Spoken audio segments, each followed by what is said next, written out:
کیا کسی کا نام کسی کی شخصیت پر اثر انداز ہوتا ہے؟ کیا نام تبدیل کرنا چاہیے؟ شخصیت پہ تو ناموں کا کوئی اثر نہیں ہوتا، البتہ اگر نام کے معنی جو ہے وہ شرکیاں ہوں، جیسے نبی علیہ السلام کے سامنے ایسے نام پیش ہوئے ہیں عبد الشمس، سورج کا بندہ، تو آپ صلی اللہ علیہ وآلہ وسلم نے ان ناموں کو تبدیل کیا ہے، یہ سنت ہے۔ اگر اس کے معنی میں کوئی شرکیہ کلمات نہ ہوں اور کوئی نام ایسے ہو سکتے ہیں جن کے معنی جو ہیں وہ عجیب و غریب ہوں، تو اس میں کوئی حرج نہیں ہے، آپ رکھ سکتے ہیں جب تک کہ اس میں شرک والا معاملہ نہ ہو۔ تو نام کا بندے کے اوپر کوئی اثر نہیں ہوتا۔ اگر ناموں کے اثرات ہونے ہوں تو محمد نام کے جتنے لوگ ہیں وہ نیک ہی ہوں، سب سے بابرکت نام تو یہی ہے نا ہمارے لیے۔ تو آپ دیکھ لیں مسلمانوں کی اکثریت کے نام محمد سے شروع ہوتے ہیں، لیکن مسلمانوں کی اکثریت نماز بھی نہیں پڑھتی، ناموں کے اثرات کوئی نہیں ہونے۔ باقی یہ جو روایت مشہور ہے کہ جس کے وہ 3 بیٹوں کے نام محمد ہوئے یا 2 بیٹوں کے نام وہ بخشا جائے گا، اسلام میں اس طریقے سے کسی کی کوئی بخشش نہیں ہونی۔ اسلام میں بخشش کے کرائٹیریا کتاب و سنت کے اندر بتا دیے گئے ہیں، اور انہی کے اوپر جو چلے گا اسی کی کامیابی ہے، ناموں سے کچھ نہیں بننا۔ جعلی ڈگری یا نقل کے ذریعے حاصل کی گئی ڈگری سے جو نوکری سے کمائی کی جاتی ہے وہ کیا حلال ہوگی؟ یہ تو میں جو سوال لکھ رہا ہے اسی سے پوچھتا ہوں کہ وہ بتائے نا کیا ہوگی۔ ظاہر ہے وہ کسی کا حق مار رہا ہے نا، یعنی ایک ڈگری والے کا حق اس نے مار لیا نا، اس لیے ظاہر ہے کہ وہ حرام کی کیٹیگری میں فال کرے گی۔ میں ایک تنخواہ دار آدمی ہوں، سال کے آخر میں کوئی پیسہ جمع نہیں ہوتا، مجھ پر زکوٰۃ واجب ہوگی کہ نہیں؟ آپ کروڑ پتی بھی ہوں تب بھی آپ پہ زکوٰۃ واجب نہیں ہوگی اگر آپ اپنا سارا مال خرچ کر لیتے ہیں تو۔ مسئلہ نمبر 95B ہے میرا، زکوٰۃ کے 70 قدیم اور جدید مسائل۔ ایک بندہ کروڑ پتی ہے، کروڑوں کی اس کی آمدن ہے اور مہینے کا خرچہ بھی کروڑوں کا ہے، اس پہ 0 زکوٰۃ ہے۔ زکوٰۃ ہوگی سال تک اگر ڈیٹم لیول سے زیادہ یعنی 7.5 تولے سونا یا اس کی مالیت کے برابر مال جڑا رہے تو زکوٰۃ ہوگی۔ زکوٰۃ کا تعلق اس کے ساتھ ہرگز نہیں ہے۔ اگر کوئی انسان کسی بچے کو لے کر پالتا ہے جس کے ماں باپ کا اس کو معلوم نہ ہو تو کیا کرے؟ مشکل سوال ہے، اجتہاد کرے، اور پھر فرضی نام ہی ظاہر رکھے جا سکتے ہیں۔ عبداللہ رکھ دے باپ کا نام، ماں کا کوئی اور نام رکھ دے، آمنہ رکھ دے، عائشہ رکھ دے، کوئی بھی رکھ دے، اور اگر کوئی اور اپنے بھی نام رکھنا چاہتا ہے اس میں تو اجتہاداً کوئی جواز والا معاملہ ہوگا، لیکن یہ پھر بچہ جو ہے وہ وراثت کا حقدار نہیں ہوگا، لے پالک، پھر وہ ساتھ ڈکلیئر کریں۔ اس لیے بہتر یہ ہے کہ وہ لے پالک والے اپنا نام نہ اس میں لگوائیں، عبداللہ رکھوا دے باپ کا نام، ماں کا نام کوئی بھی رکھ لیں، ٹھیک ہو گیا جی، عائشہ رکھ لیں، کوئی مسئلہ نہیں۔ محمد رسول اللہ اور محمد در رسول اللہ میں کیا فرق ہے؟ فرق یہ جو ہے عربی لنگوسٹک ہے۔ عربی لنگوسٹک میں ہر چیز اپنی حالت رفع میں ہوتی ہے، یعنی اس کے اوپر اوریجنلی پیش ہی ہوتا ہے۔ جیسے لفظ ہے محمدن، ہمیشہ یہی لفظ رہے گا محمدن، لیکن بسا اوقات عربی میں اس کے پیچھے والے جو الفاظ ہیں نا وہ اس کی حالت کو، اعراب کو جو ہے وہ کنورٹ کر دیتی ہے۔ لفظ ہے محمدن صلی اللہ علیہ وآلہ وسلم، لیکن درود شریف میں ہم کیا پڑھتے ہیں؟ اللہم صلی علی محمدن، محمدن نہیں پڑھتے، محمدن پڑھتے ہیں۔ یہ محمدن اس لیے بن جاتا ہے کہ اس سے پیچھے ہے اللہ، تو اللہ کی وجہ سے وہ 2 پیش 2 زیر میں بدل جاتی ہے، محمدن علی محمدن بن جائے گا۔ اسی طریقے سے اذان میں آپ دیکھیں، اذان میں کیا آتا ہے؟ اشہد ان محمد در رسول اللہ۔ وہ اکثر لوگ رٹا بھی مروا رہے ہوتے ہیں نا بچپن میں، جی اذان در ہوتا ہے تے کلمے دور ہوتا ہے۔ کلمے میں اس لیے دور ہوتا ہے کہ وہ اپنی اصلی حالت میں محمدن رسول اللہ، چونکہ را ہے، را حروف ادغام میں سے آتا ہے، یعنی یرملون جو 6 حروف ہے، تو وہ تنوین کے ساتھ مل جاتا ہے تو یہ محمد در بن جاتا ہے۔ لفظ ہے محمدن رسول اللہ، لیکن وہ را کے ساتھ مل جاتا ہے، محمد در بن جاتا ہے۔ اذان میں اس لیے نہیں بنتا اور اقامت میں کہ اس سے پیچھے انا آ گیا ہے، انا جب آ جائے گا نا وہ پیش کو زبر میں بدل دے گا، جیسے اللہ پیش کو زیر میں بدل رہا ہے، اللہ محمدن بن رہا ہے، محمدن محمدن بن گیا، انا میں محمدن محمدن بن جائے گا تو محمدن رسول اللہ، لیکن چونکہ یہ بھی تنوین ہے را سے مل جائے گی، محمد در رسول اللہ بن جائے گا۔ اسی طریقے سے لفظ ہے رسول اللہ، اللہ کا رسول، رسول اللہ میں بھی لام کے اوپر کیا ہے؟ پیش، حالت رفع میں ہے، لیکن یا رسول اللہ پڑھا جاتا ہے، یا رسول اللہ نہیں پڑھا جاتا۔ کیوں؟ یا آ گیا، یا کی وجہ سے پیش زبر میں کنورٹ ہوگی، یا رسول اللہ، یا رسول اللہ نہیں ہوگا، یا رسول اللہ۔ تھوڑا بہت آپ عربی سیکھنا شروع کریں گے، آپ کو انشاءاللہ تعالیٰ چیزیں سمجھ آنا شروع ہو جائیں گی انشاءاللہ تعالیٰ۔ پولیس رات حقیقت میں کیا ہے؟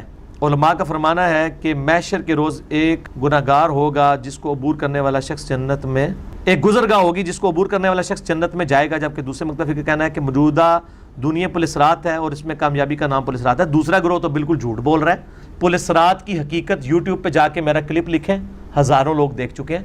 سورہ مریم میں بھی آیا ہے کہ اللہ تعالیٰ نے یہ مقدر میں طے کر دیا ہے، سورۃ الانبیاء کے اندر بھی، سورہ مریم میں بھی۔ سورہ مریم کی آیات کے کانٹیکسٹ میں میں نے وہ کلپ ریکارڈ کروایا تھا۔ پل صراط کی حقیقت یوٹیوب پہ لکھیں، وہ کلپ کھل جائے گا کہ اللہ تعالیٰ نے ہر شخص کا یہ مقدر کیا ہے کہ اسے دوزخ کے اوپر ایک پل ہے جو صحیح مسلم میں ہی آتا ہے کہ بال سے زیادہ باریک ہے اور تلوار کی دھار سے زیادہ تیز ہے، اس کے اوپر سے گزرنا پڑے گا۔ اور صحیح مسلم میں آتا ہے اس کے اوپر آنکڑے لگے ہوئے ہوں گے جو گناہگاروں کو پکڑ پکڑ کے، جیسے وہ کرین کے ہوتے ہیں نا آگے پنجے، ایسے پکڑ پکڑ کے ولیعوذ باللہ تعالیٰ دوزخ میں پھینک رہے ہوں گے۔ بعض لوگ بجلی کی سی تیزی سے گزر جائیں گے، صحیح مسلم کے الفاظ ہیں، بعض جو ہیں وہ بھاگتے ہوئے، بعض جو ہیں وہ پیدل چلتے ہوئے، بعض گھسٹتے ہوئے، ولیعوذ باللہ تعالیٰ۔ اللہم اجرنا من النار، اللہم اجرنا من النار، اللہم اجرنا من النار، آمین۔ تو پل صراط حقیقت میں ایک پل ہے جو دوزخ کے اوپر رکھا ہے اور ہر شخص کو اس کے اوپر سے گزرنا ہے۔ کیا کسی غیر مسلم کی وفات کی تقریب میں شامل ہو سکتے ہیں اگرچہ ہم اس کے لیے اللہ کی بارگاہ میں دعا نہیں کر سکتے؟ نہیں، تقریب بھی شامل نہ ہو، اس لیے کہ وہ مذہبی ایکٹیویٹی ہے اور مذہبی ایکٹیویٹی میں آپ شامل نہ ہوں۔ ویسے خوشی کی ایکٹیویٹیز میں ضرور شامل ہوں، شادی بیاہ جو ہے یہ مذہبی ایکٹیویٹی نہیں ہے بلکہ یہ سوشل ایکٹیویٹی، اس میں آپ شامل ہو سکتے ہیں۔ جنازے والے جو معاملہ ظاہر ہے ایک پورا ریلیجس، اس کو وہ ریلیجن فالو کرنا پڑتا ہے، آپ کو یہی کچھ کرنا پڑتا ہے، جبکہ آپ شادی میں شریک ہو رہے ہوتے ہیں تو آپ کو کچھ نہیں کرنا ہوتا۔ ایون ہندوؤں کی شادی میں بھی جائیں گے تو آپ کو پھیرا نہیں لگانا ہوگا، پھیرے انہوں نہیں لگانے ہیں، آپ تو ایکٹیویٹی آبزرو کر رہے ہوں گے، اس میں تو کوئی مسئلہ نہیں۔ دینی ایکٹیویٹی میں سر، اور میں بتا رہا ہوں شادی دینی ایکٹیویٹی نہیں ہے، یہ سوشل ایکٹیویٹی ہے۔ دین نے اس کو اڈاپٹ کیا ہوا ہے کیونکہ کئی صحابہ کافر سے مسلمان ہوئے ہیں، نبی علیہ السلام نے ان کا تجدید نکاح نہیں کروایا۔ اگر یہ دینی ایکٹیویٹی ہوتی تو ان کا کفر والا جو حالت میں نکاح تھا اس کو اسٹیبلش نہ رکھا جاتا۔ یہ اس بات کا ثبوت ہے اور اجماع ہے جو میں آپ کو مسئلہ بتا رہا ہوں۔ حرم مکہ میں حتیم میں داخلے کا راستہ بہت تنگ ہے اور وہاں سے مرد اور عورتیں ایک ہی وقت میں حتیم میں داخل ہونے کی کوششیں کرتے ہیں اور ایک دوسرے کے ساتھ تقریباً چمٹے ہوئے داخل ہوتے ہیں، کیا یہ بات باعث ثواب ہے؟ یہ میرے بھائی باعث عذاب ہے۔ عورتوں مردوں کا اختلاط ایسے کام کے لیے ہونا جو صرف مستحب ہے، ضروری نہیں ہے، صرف افضلیت والا ہے۔ عورتوں مردوں کے کو اختلاط سے بچانا یہ تو ہے فرض عین۔ ایک مستحب کام کے لیے ایک شخص حرام کے اندر مبتلا ہو جائے تو اس کی تو کوئی اسلام کے اندر اجازت نہیں ہے۔ میرا تو بلکہ کلپ مسئلہ 54A کے اندر جو میں نے عمرے کے طریقے کے اوپر بیان کیا ہے اس میں نے بتایا کہ لوگ حجر اسود کا بوسہ لینے کے لیے جو ایک صرف مستحب نیکی کا کام ہے، عورتیں مرد کے اوپر، مرد عورتوں کے اوپر چڑھے ہوئے ہوتے ہیں اور اتنی یعنی بےہودہ معاملہ ہوا ہوتا ہے کہ وہ ساری کی ساری روحانیت جو ہے نا خانہ کعبہ شریف کی وہ کافور کی ہوتی ہے ان لوگوں نے جو یہ حرکتیں کر رہے ہوتے ہیں۔ تو یہ تو کوئی اس طرح کی چیز نہیں، اسی لیے نبی صلی اللہ علیہ وآلہ وسلم نے استلام دور سے لاٹھی کے اشارے سے بھی کیا ہے، صحیح بخاری کے اندر آتا ہے یوں، یعنی آپ نے بوسہ دینا درکنار، ہاتھ لگانا درکنار، دور سے لاٹھی کے اشارے سے، اور اونٹ کے اوپر بیٹھ کے آپ نے طواف کیا ہے، یعنی پیدل بھی کر سکتے ہیں، ویل چیئر پہ بھی کر سکتے ہیں، اور اگر سعودی حکومت اجازت دے تو موٹر بائک کے اوپر بھی طواف ہو سکتا ہے، کوئی مسئلہ نہیں اس کے اندر۔ سواری تو نبی علیہ السلام نے یوز کی ہے۔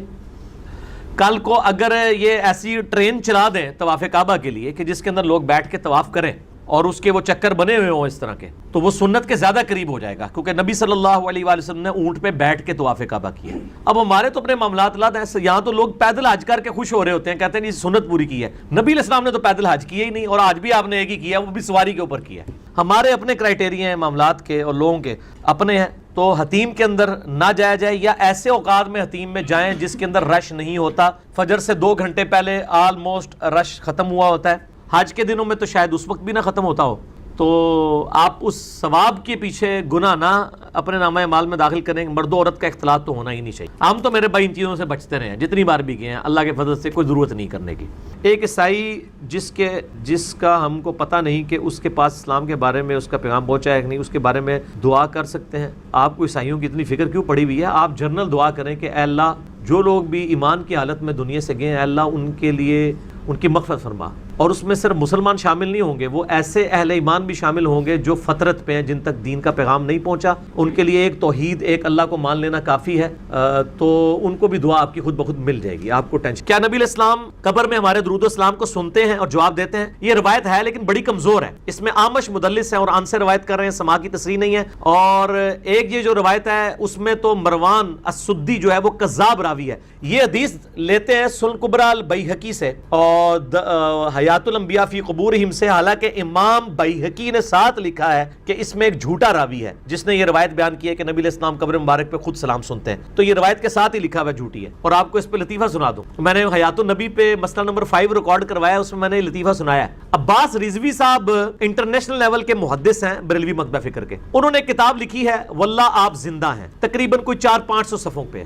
وہ حیات الانبیاء فی قبورہم امام بیہقی کی کتاب کی شرح لکھی ہے، حالانکہ امام بیہقی کی کتاب میں صرف 21 حدیثیں ہیں، وہ اتنی سی کتابچی ہے، وہ اس کی شرح 500 صفحوں میں لکھی ہے۔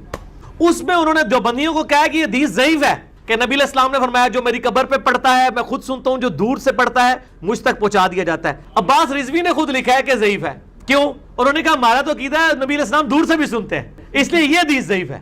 تو اور پھر اس میں پتہ کیا لکھا؟ انہوں نے کہا اس میں آمش مدلس ہے اور آن سے روایت کر رہا ہے اور سما کی تصریح نہیں ہے۔ اللہ دے وہ بندے ہو، آمش مدلس ادھر جو ہوئے تھے ضعیف، اور وہ جو صحابی کہتا ہے یا رسول اللہ امت ہلاک ہو گئی، آپ امت کے لیے دعا کریں، قبر رسول پہ جا کے مانگتا ہے مصنف ابن ابی شیبہ میں، تو نبی علیہ السلام قبر سے کہتے ہیں کہ عمر کو میرا سلام کہنا، اس میں بھی آمش مدلس اور آن سے روایت کر رہا ہے، وہ صحیح ہوگی؟ اللہ دے بندے ہو، میٹھا میٹھا آپ تے کوڑا کوڑا تھو۔ صحیح روایت ہم آپ کو بخاری سے بتاتے ہیں 1010 کتاب الاستسقاء چیپٹر میں، کہ حضرت عمر کہتے ہیں اے اللہ جب تک تیرے نبی ہم میں موجود تھے، انا کننا نتوسل الیک، بے شک ہم حضور کا توسل کرتے تھے اللہ تیری طرف، ان کی دعا کروایا کرتے تھے۔ اب ان کے بعد ہم ان کے چچا کو دعا کے لیے لے کے آئے، ان کی دعا کی برکت سے بارش نازل فرما، بارش نازل ہو جاتی تھی۔ نبی علیہ السلام سے توسل اختیار کیا جائے گا، آپ سے دعا کروائی جائے، یہ نہیں کہ قبر رسول پہ جا کے آپ مانگنا شروع کر دیں گے۔ میرا یوٹیوب پہ ایک کلپ ہے، کیا قبر رسول سے مانگنا جائز ہے؟ تو آپ یہ جا کے لکھیں تو میرا سارا پورا کلپ کھل جائے گا۔ سبحانک اللہم بحمدک، اشہد ان لا الہ الا انت، استغفرک و اتوب الیک، وما علینا الا البلاغ المبین۔